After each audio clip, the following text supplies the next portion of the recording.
Klik dulu tombol subscribe, jangan lupa nyalakan loncengnya supaya gak ketinggalan updatean selanjutnya.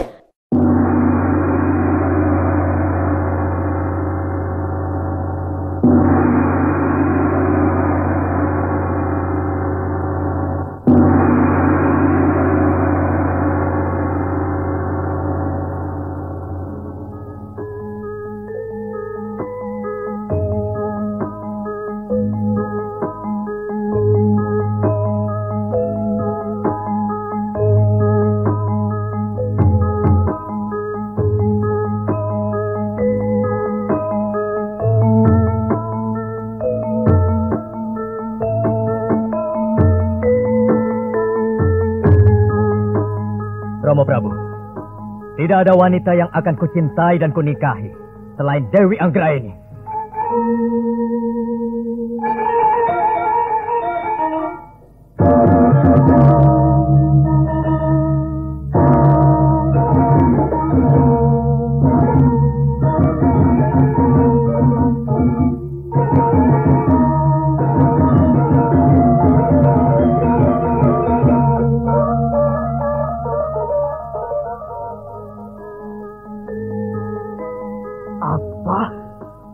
Dia menolak putriku Dewi Sekartaji.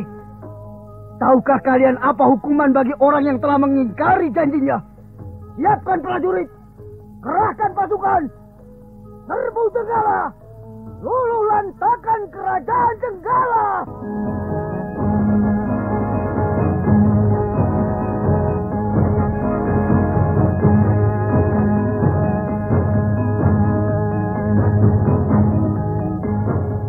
Teater Sanggar Prativi dan Citra Beauty Lotion mempersembahkan serial drama radio Dewi Anggraini, Dewi Sekartaji. Naskah diolah dan ditulis oleh C. Ispriyonoka.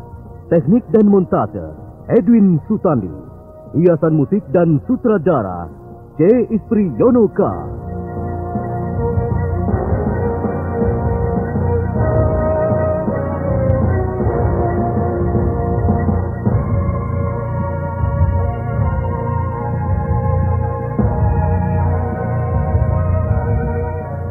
Dalam episode keempat ini dengan judul Kesatria Kelana.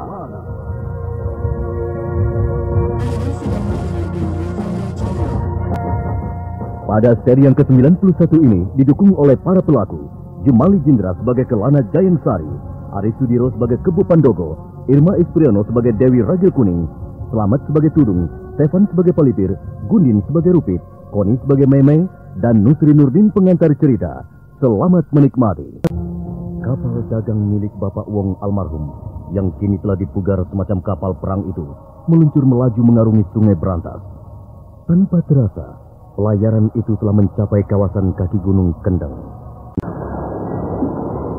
Kita sudah sampai di mana, Kebo Pandogo? Tampaknya di sebelah kiri kita itu. Gunung Kendeng. Benar, Gusti. Ada apa, Gusti? Kalau tidak salah, kawasan ini sampai di sepanjang Sungai Berantas di depan itu. Termasuk telatah atau daerah yang dulunya adalah telatah yang balelo terhadap raja. Apakah Gusti akan mengatakan kita harus tetap dalam keadaan siaga penuh? Kewaspadaan itu penting, Pandogo. Dalam hal apapun, di setiap lingkup kehidupan, kewaspadaan itu sepantasnya kita jadikan acuan. Ya, terlebih di medan terasing seperti ini. Baru saja Kelana Jayansari menyudahi perkataannya, sepasang matanya menangkap Nun jauh di tepi sungai, gerumbul semak yang bergerak-gerak. Ia tahu, perjalanannya di atas kapal ada yang mengawasi. Kita diikuti dari daratan sebelah sana itu, Pandogo. Benarkah itu, Gusti? Tidak usah cemas. Sebab untuk menyerang kita, mereka membutuhkan sampan atau perahu. Tapi kapal jung kita jauh lebih besar dibandingkan sampan atau perahu. Apakah tidak mungkin mereka akan meluncurkan panah-panah berapi ke arah kapal kita? Ya, itu mungkin saja. Tapi tidak untuk sekarang. Percayalah, mereka butuh persiapan matang untuk mengganggu kita. Mereka? Siapa yang Gusti maksudkan dengan mereka? Ya, sama saja dengan yang kemarin-kemarin kita temui. Laskar tak bernama? Ya. Sang Mas Jayansari, mengapa tak kita tanya saja Laskar tak bernama yang sudah menyerah dan bergabung bersama kita? percuma saja. Mengapa percuma? Satuan-satuan laskar tak bernama yang mereka kirim, satu sama lain tidak saling kenal. Jangankan antar kelompok atau satuan, sedang siapa yang telah menyuruh mereka saja, tidak seorang pun mengetahuinya secara pasti. Oh, begitu rapinya perintah itu diturunkan dan ditindaklanjuti. Iya, harus kita akui, mereka rupanya lihai dalam soal yang satu ini. Anehnya, mengapa mereka mau diperintah oleh orang yang tidak diketahui? Ya, mereka adalah para pengangguran, rampok, begal, maling, pemerkosa, dan pembunuh. Mana mungkin mereka bisa menolak? Karena perintah itu disertai janji-janji yang muluk dan upah kepeng uang. Apakah sudah pasti, Gusti, bahwa yang berdiri di belakang itu semua adalah Raja Sewaka dari kerajaan Mentawai? Tidak ada kerajaan bawahan lain yang sejak dulu memang senangnya membuat kerusuhan dan memberontak. Lalu kenapa tidak kita tindak saja, Kang Mas? Aku gemas mendengarnya. Bukti-bukti nyata belum ada pada kita. Dan lagi, kekuatan kita jauh di bawah kekuatan mereka. Kecuali kita dibantu baik oleh kerajaan Kediri maupun Jenggala.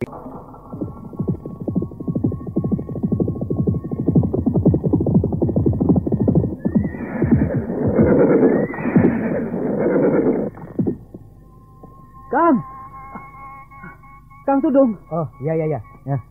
Bagaimana hasil pekerjaan pengintaanmu, Palibir? Kapal Jung itu melaju terus dan terus. Tapi kemana? Sebagai mata-mata, kamu harus jelas memberikan laporan pengintaian. Karena berdasarkan laporanmu, kami semua baru bisa bergerak dengan leluasa. Sepertinya kapal itu tidak akan jauh dari bendungan Kamalakian. Dekat Waringin Sapta. Jadi sebaiknya kita hadang di sana, Kakang. Rupit, jangan terburu-buru menarik kesimpulan. Pikiranmu itu memang sempit dan terbatas. Pantas kau diberi nama Rupit, yang artinya sempit dan terbatas. Tetapi memang... Sudah. Biar Palipir saja yang memberi laporan pengintaian. Palipir, teruskan laporanmu. Baik, Kang. Kapal dagang itu rupanya sudah dirubah jadi semacam kapal perang. Iya. Terlalu tangguh bila kita menghadangnya hanya dengan sampan atau perahu. Iya ya. Berapa jumlah orang yang berada di atas kapal itu? Maaf, Kang Tudung. Kami berdua belum bisa memperkirakannya. Kalian berdua sebagai prajurit sandi seharusnya sudah dapat memperkirakan jumlah musuh, meski itu baru perakiraan. Kang. 100 atau mungkin lebih. Iya benar. Kira-kira 150. Iya. Tidak lebih dari 150, Kang. 150 itu bukan jumlah yang sedikit. Apalagi bila mereka terlatih. Ada perempuannya, Kang. Cantik-cantik dan tubuhnya montok.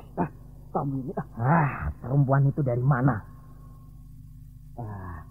Sepertinya mereka para laskar juga, Kang. Oh, kalau begitu, mereka terdiri dari laskar wanita dan laskar pria, iya? Benar, Kang. Jelas kalau begitu. Ya, jelaslah sudah, iya. Apanya, Kang, yang jelas? Mereka adalah prajurit-prajurit terlatih, ya, atau jangan-jangan prajurit atau laskar sewaan. Laskar atau prajurit sewaan dari mana, Kang? Dan lagi, siapa yang menyewanya? Kalau tidak Kediri, tentunya Jenggala. Jika Jenggala, tentunya untuk mengamankan upacara penobatan raja. Dan seandainya Kediri, pastilah dalam upayanya mencegah serbuan kerajaan pimpinan kita, Mentaun. Apakah mungkin Kediri sudah tahu bahwa dirinya akan diserang? Bukankah berita-berita yang tersebar ialah dikirimnya satuan-satuan laskar tak bernama untuk mengacaukan penobatan di Jenggala? Mereka juga punya telik sandi seperti kita. Jadi apa yang kita rencanakan mungkin sudah mereka dengar. Lalu apa tugas kami selanjutnya, Kang? Kau dan Rupit terus ikuti kapal itu dari tepian Sungai Berantas. Dan aku akan pergi melapor pada Baginda Sewaka di Mentaun. Baiklah. Kalau begitu kami akan segera menuju tempat itu.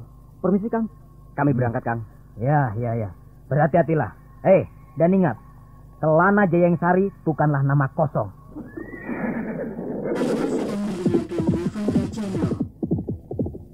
Palipir dan Rupit adalah dua prajurit sandi utusan kerajaan Mentaun. Keduanya di bawah pimpinan Tudung sebagai kepala prajurit sandi di Mentaun. Selesai kedua anak buahnya melapor dan kini ditugaskan kembali. Tudung masih diam di tempat, menimbang-nimbang. Kapal dagang itu sudah diubah menjadi semacam kapal perang. Pintar juga Kelana Jayeng Sari itu. Ya, yang menjadikan aku heran. Siapa sebenarnya Kelana Jain Sari itu? Dari manakah dia? Kerajaan Galuh, kerajaan Barat, Wuratan, atau Wengkerya? Ya. Nama-nama kerajaan itu adalah tempat di mana dahulu para lawan Erlangga mencari suaka. Tempat berlindung maupun mencari bantuan dana maupun kekuatan bersenjata. Mungkinkah dia berasal dari sana? Setidak-tidaknya anak cucu keturunannya.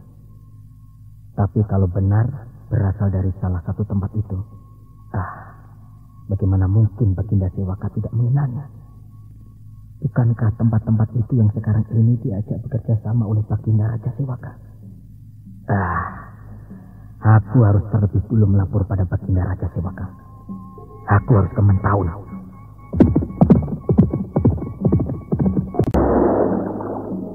Bulan mengambang di angkasa raya. Pada saat-saat seperti itu, dulunya Panji dan Maimai berlatih ilmu pedang kembarnya di bawah asuhan sang guru Bapak Wong. Namun malam itu, keduanya tidak berlatih ilmu pedang kembar, melainkan tengah berdiri di anjungan kapal sambil menikmati indahnya panorama malam di atas Sungai Berantas.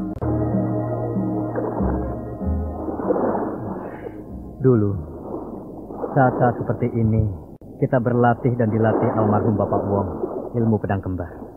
Aku terkesan sekali, karena waktu itu aku sedang dalam keadaan tidak menentu.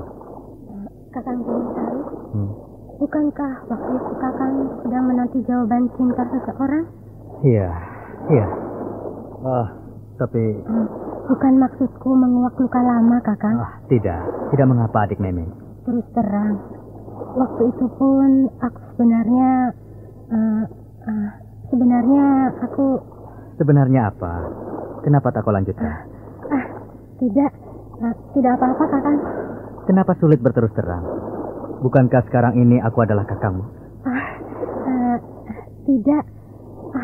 Sudahlah, itu kan masa lalu. Terus terangnya kau jatuh cinta padaku, begitu bukan? Kakang, itu kan masa lalu. Iya. Sudah Cinta memang milik siapa saja, Mei, tanpa kecuali kau dan aku. Dan setiap orang mempunyai rasa cinta. Entah itu cinta terhadap negara, cinta pada adik atau kakak, cinta terhadap suami atau istri, dan tentunya cinta terhadap orang yang kita taksir. Cinta mampu mengalahkan segalanya, bahkan keinginan pribadi. Maksud Kakang? Karena cinta, dan oleh sebab cinta itu sendiri, seseorang rela dan bersedia mengorbankan dirinya, nyawanya, buat orang yang dikasihinya. Apakah begitu keadaan Kakak Angga ini, Kakang? Ya. Maafkan aku, Kakang. Aku sama sekali tidak bermaksud Membuka luka lama? Itu bukan luka lama, Meme. Tapi justru sebaliknya.